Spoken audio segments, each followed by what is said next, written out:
last night. Didn't you get the feeling?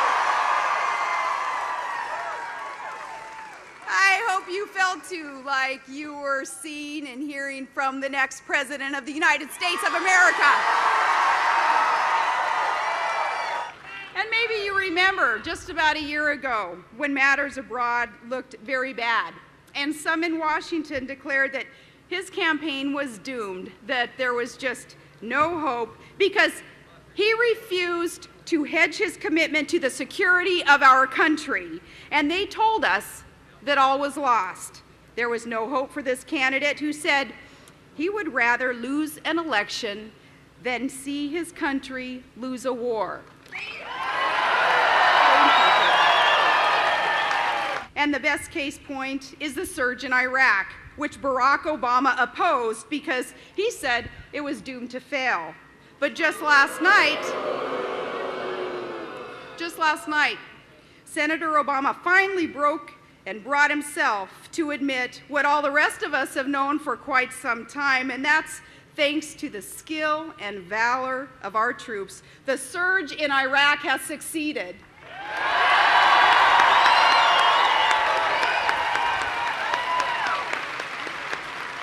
Senator Obama said that the surge, quote, succeeded beyond our wildest dreams. I think, said Senator Obama, that the surge has succeeded in ways that nobody anticipated.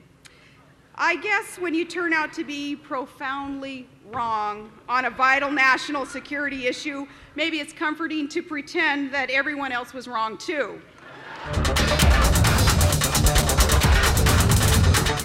I reiterated last night my admiration for Senator Obama, but let me tell you again, if we're going to win this election, we're going to be the ones that win this election.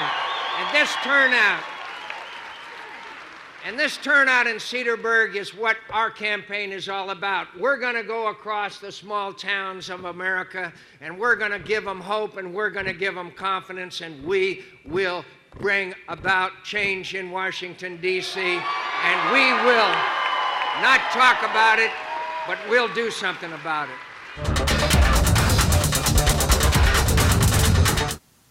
605,000 jobs have been lost. The unemployment rate just jumped up to 6.1%. It's the highest that it's been in 5 years. We've had 8 consecutive months of job loss. And so part of what I want to talk about is how do we create more shot glass operations all across America? How do we create jobs in America at a time when it seems like plants are closing all across the country? And you know what that means. When a man or woman loses their job, they not only lose their income, they lose their sense of dignity. They lose who they are, identity, who they are.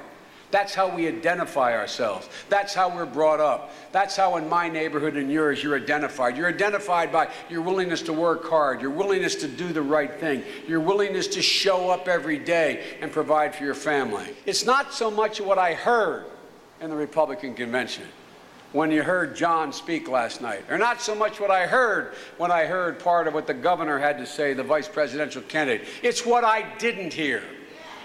The silence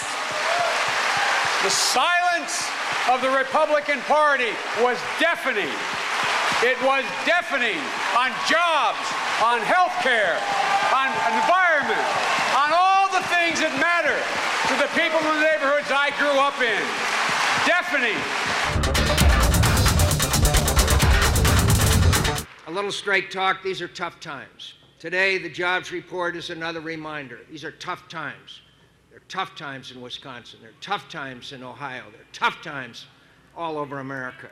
You're worried about keeping your jobs and finding a new one, struggling to put food on the table and stay in your home.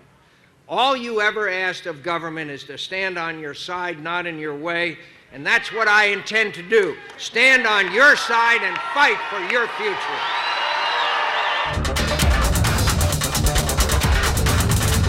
You would think that George Bush and his potential Republican successor, John McCain, would be spending a lot of time worrying about the economy and all these jobs that are being lost on their watch.